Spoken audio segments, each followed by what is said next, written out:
Right, so hello and welcome back to Books and Things and welcome to another video. And today I thought I would take you through my classics collection and tell you about the classic books that I have on my shelves.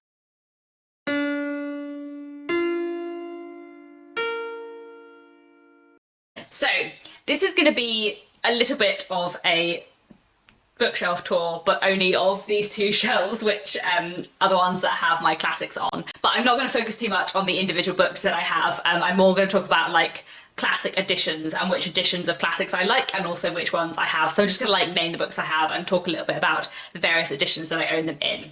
So let's get started. So now that my bookshelves are bare behind me, it's going to take a very long time to put back in place. I'm going to tell you about some of my classics. So I'm going to start off with the Collector's Library editions, which are these ones here. The Collector's Library editions are one of my favourite editions of classics. Certainly they were my favourite editions of classics when I was a teenager, and I began collecting these when I was a teenager. So I've just counted, I have 43 of these. There are a number of reasons why I really like these editions and why they certainly used to be my absolute favourite editions of classics. One of the reasons is because they are really small. They are sort of pocket-sized and they're not very big. Like even the really chunky, big, hefty ones, such as David Copperfield. Like this is thick, but actually it's still not very big. It's still much easier to put in your handbag than, for example, this. If you look at the difference in size, even though these are similar page counts, this is so much easier to carry around with you. Also, in general, I prefer smaller format books, like to read, not just to take around with me. One, because I have small hands and they fit easier, and also because I have astigmatism, which means I struggle to focus on where I am in a page and on a line, which is one of the reasons why, if you ever watch one of my reading vlogs, you'll see that I read with a bookmark going down the lines. But it also means that I prefer books that have less words per line, so a smaller page with, even though the writing is quite small here, that doesn't bother me. The fact that there aren't that many words on a line, that's good. I didn't know about this as a teenager, now I have glasses to correct it, so it's less of an issue, but when I was a teenager, I used to find the small pages with not very many words per page much easier to read than other editions. I also just really love the design of these editions. I think they're really compact and lovely. They're also really nice under, and you can see like the gold lettering and the lovely red design, the little boat on the front. I love the fact that all of the different dust jackets are different colours. That's something I really enjoy. I also found these really good to read as a teenager when I was getting into classics because they don't have notes, which I know a lot of people like in classic editions, and I'll talk a little bit in a moment about my favourite classic editions that do have notes. But one of the reasons why I really like these ones is because reading classics for the first time as a teenager where I didn't understand everything, not having notes was really helpful because it meant I wasn't constantly looking at the notes and trying to understand everything. I was just trying to enjoy the story. These books also don't have introductions, they have afterwards, which I think in general is better for classics because often introductions to classics spoil the whole novel and people don't realise that and then read the introduction before they've read the novel, and then the novel is somewhat spoiled for them in terms of the plot, and I think an afterward is better if you want to discuss the plot in full. Another thing I really like about these editions is that in general the blurbs aren't very spoilery. One thing I get very frustrated with in classics is when the blurb on the back cover is just very spoilery, because people are obviously of the opinion that it's a classic and therefore the plot doesn't matter, you're reading it to educate yourself, not for the fun of the plot, which is nonsense, because many classics have fantastic plot twists in. The amount of classics I've read, especially in Victorian literature, where the really big spoilers are given away on the back cover just makes me really upset. When I read Desperate Remedies by Thomas Hardy, I read a 1970s Penguin Classics edition, and the back cover told me a spoiler. It told me a mystery that wasn't revealed until the last 5 pages of the book. These editions are very good for not doing that. That's the Collector's Library edition. The Collector's Library edition no longer exists in this form. The Collector's Library was purchased by Pam Macmillan, and Pam Macmillan changed the design, so this is the new Pam Macmillan's Collector's Library design. So they're quite similar, they're the same shape and size as you can see, which I really like. They still have good cover copy, they still don't have notes, they still have an afterword, I think, instead of an introduction, and they are really nice inside. Like, I do really like the end papers, and I do think they look really nice under. as well, and they still have the same like deckled edges, which I really like. However, I don't in general love this design quite as much as I love the old stripy one, but to be honest, I think that's just because I own so many of the old stripy ones and they're called the Collector's Library, and I was collecting them and suddenly the design changed and that made me not want to collect them anymore. So I'm not collecting the new ones really in the way that I was collecting the old ones, and I'm also not collecting the old ones anymore. I'm not going to go out of my way to try and track down like second-hand copies of them, but I did really love these editions. I still do. I still would buy a Macmillan Collector's Library edition to read, but I don't think they are my favourite editions of classics anymore. However, I will show you all the ones that I have. There's quite a lot of them, so I'll try and be quick. I have Aesop's Fables. I have all of Jane Austen's, so I have Sense and Sensibility, Pride and Prejudice, Northanger Abbey, Mansfield Park, Emma and Persuasion, and also another book that consists of Lady Susan and a lot of Jane Austen's juvenilia. I have Jane Eyre by Charlotte Bronte, Wuthering Heights by Emily Bronte, and The Tenant of Welfare Hall by Anne Bronte. I have The Woman in White and the Moonstone by Wilkie Collins. I have Alice in Wonderland by Lewis Carroll, Heart of Darkness by Joseph Conrad. I have more Dickens than I can hold in my hands at once. I have Great Expectations, I have The Pickwick Papers and David Copperfield. I have Nicholas Nickleby and A Tale of Two Cities and Hard Times.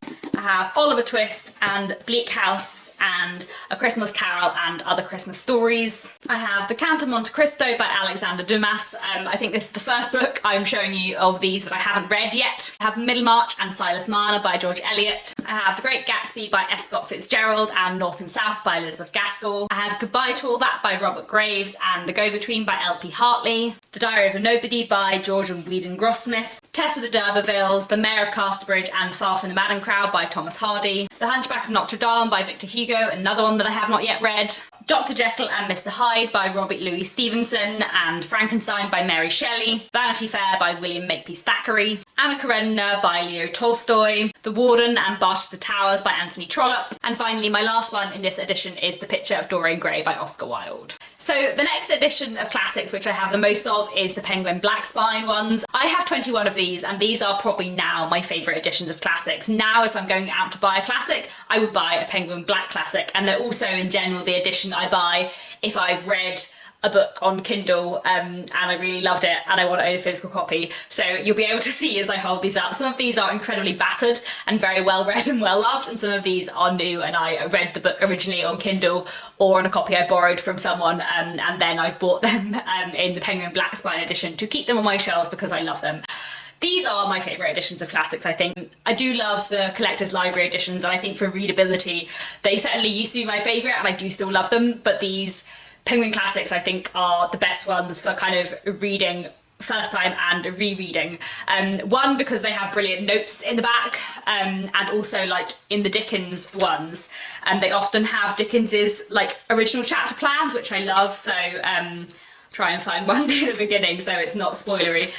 You can see in our Mutual Friend here we have like the original chapter plans that Dickens wrote, which I just love having there. It's a brilliant resource, and the introductions in these versions are brilliant as well, and all the kind of extra material around it is at its best. I also really love the typesetting in Penguin Black Spine editions. I think they're really nice, really easy to read and really clear. Some are better than others actually. There is more differentiation between them than you might expect, which might just be to do with the years they were printed in. I think they're so easy to read. They're like nicely spaced with a nice font and stuff like that. Like I just find them very, very readable. I also really like them aesthetically. Like I think they look really smart. And another reason why I love the Penguin Black Spines is that a lot of classics are available in them. There is a huge range, which is becoming more and more important to me as my classics reading gets more and more obscure. And like there are plenty of obscure classics that I love that you can't get in Penguin Black Spines, but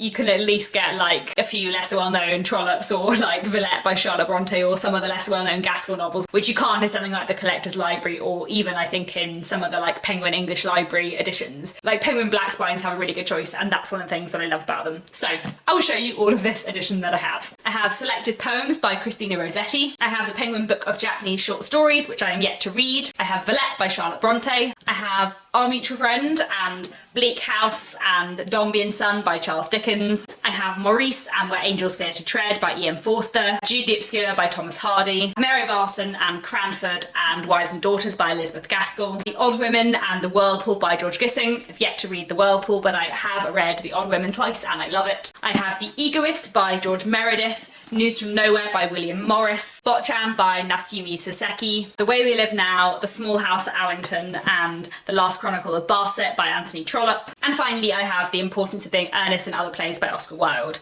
I definitely think if I were to ever have enough space and money and time for a proper classics collection where I wanted to like buy nearly every classic I'd read in an edition, it would be The Penguin, Black Signs, and I would buy like every classic I've read that you could get in it, and it would just be a huge bookshelf. Like if I ever had my own library, that's what I would do. Another thing that I have quite a few of are these. These are the Penguin Little Black Classics, which are kind of just mini classics with either poetry or little essays or a couple of short stories in together. I really like these, they're really good fun, and I enjoyed gathering them around the time that they came out. So I have quite a few. As Kingfishers Catch Fire, which is some poetry by Gerald Manley Hopkins. I have more poetry, A Woman Must Mish by Thomas Hardy, short stories, The Gate of 100 Sorrows by Rudyard Kipling, some essays, Henry Mayhew's Of Street Pieman, and The Beautiful Cassandra, which is some juvenilia of Jane Austen's, Gooseberries, short stories by Anton Chekhov, The Great Winglebury Jewel, short stories by Charles Dickens, The Old Nurse's Story, 2 short stories by Elizabeth Gaskell,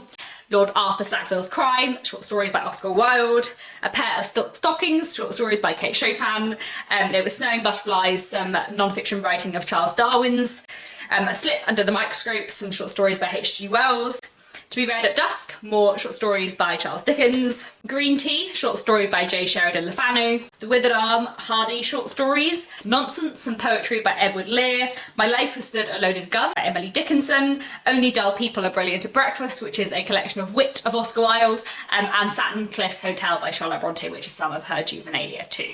Another edition of classics I have quite a few of is Persephone Classics. So Persephone Classics are a slightly different publisher. Their aim is to take underrated books, usually by female authors, though not always, usually from the first half of the 20th century, though some are from the 19th and some are from the later 20th century too, and basically to take these forgotten books, these forgotten classics, and print them again. I love Persephone books a lot. I think they have really beautiful editions. You can see that they're really lovely and neat from the outside, and then they have really lovely end papers and come with bookmarks as well. I also think the typesetting's really nice, like they're really easy to read. And as I praise the Collector's Library for, they are very good for not having spoilery blurbs, which I definitely appreciate. So I have a few in these editions. I have The Mystery of Mrs. Blencarrow by Margaret Oliphant. There are 2 novellas in here, both of which I loved. And I have Reuben Sachs by Amy Levy. These 2 are both Victorian. 2 sort of early to mid 20th century novels. I have The Homemaker by Dorothy Canfield Fisher and Mariana by Monica Dickens, who's a relation of Charles Dickens. Both of these I really enjoyed as well. And then I also have 2 here that I haven't read, Young Anne by Dorothy Whipple and The Woman Novelist and Other Stories by Diana Gardner. I also actually have more of these, and I thought these are the Oxford World Classics, and in these I have Gissing's The Netherworld, Poor Miss Finch by Wilkie Collins, and The Selected Letters of Jane Austen. And I also have Lady Anna by Anthony Trollope, which I haven't read yet. So I don't love Oxford World Classics, in all honesty. I really don't like their font and their typesetting. I think it's just really not for me. I think I just find it really old-fashioned in comparison to Penguin Classics, which feels like old-fashioned enough for a classic, but also is really easy to read, whereas these I find them tricky to read, and the notes are less good. So I haven't obviously got that many here, but a lot of the Anthony Trollope I've read I got out from my local library, and my local library has a giant collection of Anthony Trollope in the Oxford World Classics edition. So I have like read quite a lot of books from these editions, and in general I find the notes are just not that good. They often don't explain things fully, and they're much less easy to read and easy to understand than Penguin Black Spines, in my opinion. So in general, I don't mind these, they're okay. They do have quite a good selection, and often you'll find a underrated, hard to find classics in the Oxford World Classics edition, especially lesser well-known Anthony Trollope's. They're quite good for publishing, but they would never be my first choice. I also have a couple of vintage classics. I have this edition of War and Peace. This is incredibly beautiful.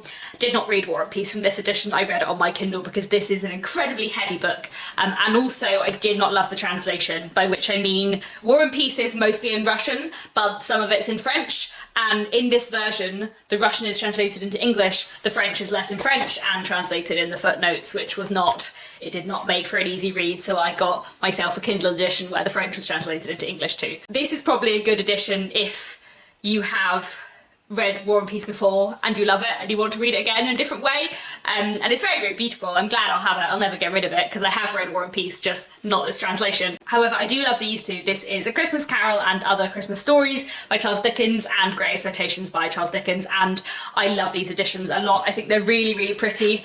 I love a paperback with flaps. It's probably my favourite format. If I could have all books in paperbacks with flaps, I'd be really, really happy. And they're really, really nicely done inside with really, really lovely typesetting. I love the black sprayed edges. I think it's really fun. They're just really pretty. So yeah, I do recommend these editions. There isn't a huge variety available in vintage classics editions like these.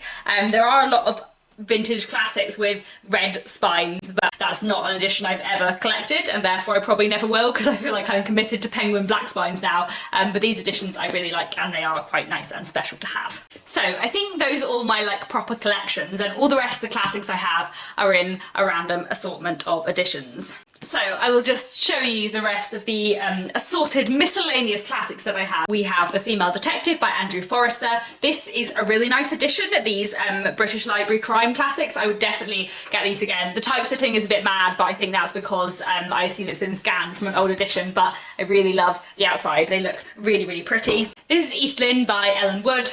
It's a bit dated, you can tell by the fact it says Mrs. Henry Wood rather than Ellen Wood on the top. This is a very old edition. It cost £3.95 when I assume my mum bought it, and it has come down to me. Olive by Dan and Mullet Craik. This is the only edition I could find of this book. I was desperate for one and I didn't care what one it was. I haven't read it from this edition. I read it on my Kindle first time, and I'm so glad to have a physical copy. I have The Secret Garden by Frances Hodgson Burnett, The Little Prince, Drama and Muslin by George Moore. This is another old edition.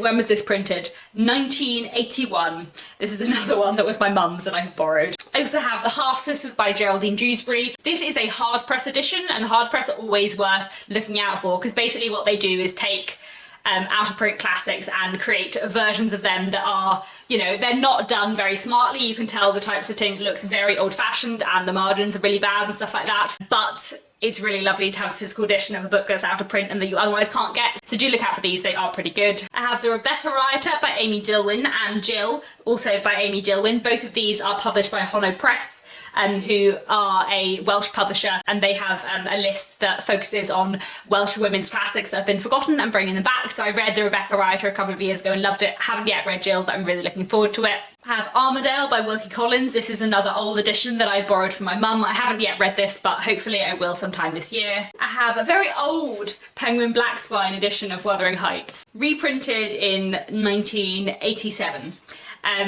It cost, in 1987, £1.75. So this is my mum's edition, but this is the edition that I used when I was studying it at A-level. So it's got all my A-level notes in, and so you can tell there's like, you know, I've absolutely scribbled everywhere, and so I always keep this in fondness, even though it's a pretty battered edition now, and then I've got another nicer edition of Wuthering Heights, but I will always keep this on my shelves. Have The Moorland Cottage by Elizabeth Gaskell, which is one of her novellas, and then I also have Christmas at Thompson Hall and Other Stories by Anthony Trollope. I also have this beautiful thing. This is the Folio Anthology of Poetry. It's really, really beautiful, and it is full of poems, and this is absolutely lovely and really, really nice. This is my only folio edition. They also have this lovely edition of Peter Pan, which is really, really fun. It has loads of like extra weird things in it, such as really cool illustrations, but also like things like this. Just lots of little extras. It's really, really cool, and it's absolutely beautiful. I really, really love these editions. I also have this short story collection, Ghostly Tales, which is lots of fantastic 19th century ghost stories. And I also have this lovely Dickens at Christmas collection. This is another vintage classics ones actually, which is just full of lots of Dickens writing about Christmas, short stories, novellas and extracts from his novels. And finally I also have this Everyman Libraries edition of Catherine Mansfield's short stories. Finally, a couple of assorted poetry classics. I've got Everyman's Poetry, Thomas Hardy. I then have some Everyman Pocket Library editions. I've got one of the Bronte's poetry and also some Christmas poems. And then I've also got this really lovely little edition of Charlotte Mew, who is a poet who I really like.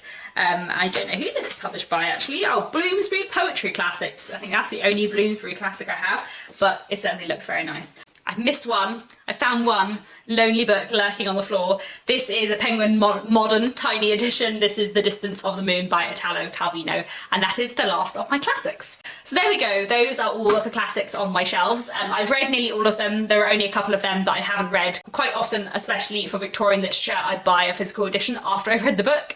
So as you can see, I have quite a lot of classics. My favourite editions are definitely the Penguin Black Spines now, but I also will always love the Collector's Library and have a soft place in my heart for them. So I do think there is a lot to be said for good typesetting and good notes, and like a nice physical edition to hold. I find it really interesting because there are three kinds of classics that I have none of, which a lot of people who love classics collect. One is the vintage red spines, which I've already mentioned. I've just never had them, so I probably never will because I am committed to collecting these.